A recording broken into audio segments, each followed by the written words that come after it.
Alright, this is showing basically the transmission in its assembled state, ready to get the other housing. Now you have two bearings in this housing. This is the input shaft bearing. This is the counter shaft, or as the Brits call it, the lay shaft bearing right there. And you also have this here, which is going to be your differential housing bearing. Make sure you have this very clean before you seal it. Now on the inside here, once it focuses, okay, this is the input shaft right here, which is where your clutch rides. This is the lay shaft, or counter shaft in English, in American English. This right here, this race on the counter shaft, is actually a known failure point on this transmission, as is this little bushing inside of the idler gear for reverse. This is reverse gear right here, right directly below this, which I believe is going to be first. There's reverse. This is also part of reverse, and this is part of reverse. This lever here shifts it up and down and pulls the idler gear into contact with the lay shaft gear for reverse, thus engaging the reverse gear, which then drives the lay shaft, which then drives the ring gear for the differential.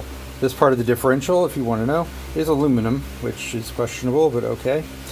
And this part is steel. And right here we have our 3 shift forks for the 5 forward gears. It does it in a combination. Now, unfortunately, we can't see too far down there. I'm going to see if I can grab a little flashlight. Here you can see there's the forks and their orientation. And then at the front, you want to see how you basically have a tunnel through these parts. You need it to be like that, but basically that's the neutral position, all along with reverse being in this down position. That's reverse. So you can put in this thing here, which is for shifting. Now, to seal all of this, I'm using this sealant right here. It's called Anaerobic Gasket Maker by Permatex. I have a new tube and 2 old tubes. So I'm going to try to use the old tubes first. This stuff is not cheap. It is $16 a tube. But it seals in the absence of air. So as soon as this is closed up, it immediately glues itself, it cures, and works fine. And that's basically the internal structure of the transmission. This is part of the shift mechanism here. And of course, the other part is is that round thing I showed you a moment ago. And these are attached independent. This will come out by itself, the steel cage will, with these 2 13mm bolts you'll see at the bottom here. And once again, grab the flashlight and hopefully you can see them. And again, just doing this kind of as a service to everyone. And please take note, the idler gear for reverse faces up like this. The flat on the shaft faces towards the gear, otherwise it will hit. And then the round part faces into this little, which you can't really see here, but there's a little semicircular piece of metal you can kind of see below there. And that goes and that attaches with this, I think it's, what is it, E14? Yeah, it's an E14 deep well socket. Got that from Harbor Freight. And I'm doing most of my assembly using an impact driver, but then rechecking it afterwards, of course, with a socket wrench and or a torque wrench.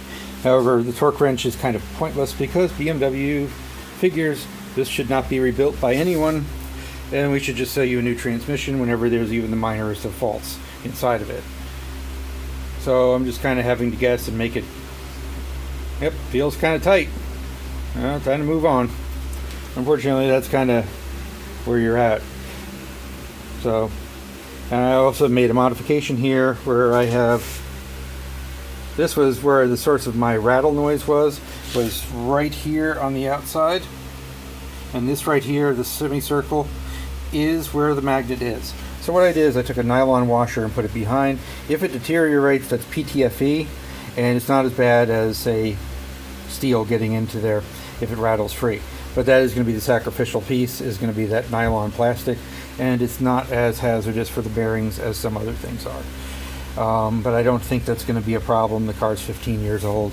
How much longer is it really going to live? Could live a long time, but yeah.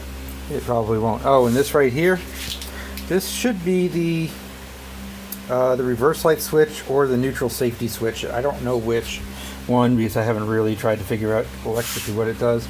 But that's really the only electrical switch you're going to find on this transmission.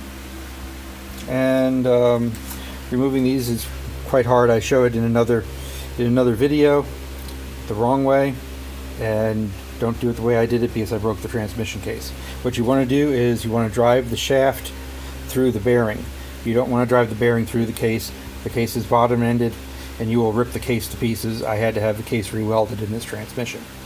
So I've got a lot of money in this transmission. I probably, if I was to do it again, it would still cost me over $300 to do this transmission. Between the two kits, $110 for the bearing kit and $125 for this. Here it's $50 for the oil, $16 for the sealant, and that's basically what you're looking at spending, plus any ancillaries you need. You also need what's called a blind hole bearing puller to do this rebuild. If you don't have it, you can't remove the bearings from, especially the lay shaft bearing right here. That will not come out without a blind hole puller. And don't forget to put your little oil distribution things in. And once you have one of those things, it does make transmission work a lot easier. They're about $50 to $60 on eBay, or about $80 to $100 over at Harbor Freight, or much more than that at Snap-on, probably a year's wages. But anyways, make sure you like, share, and subscribe and all that stuff. And please comment below if you think I'm doing something completely wrong with this transmission, because I probably am. But I'm going to see if it works.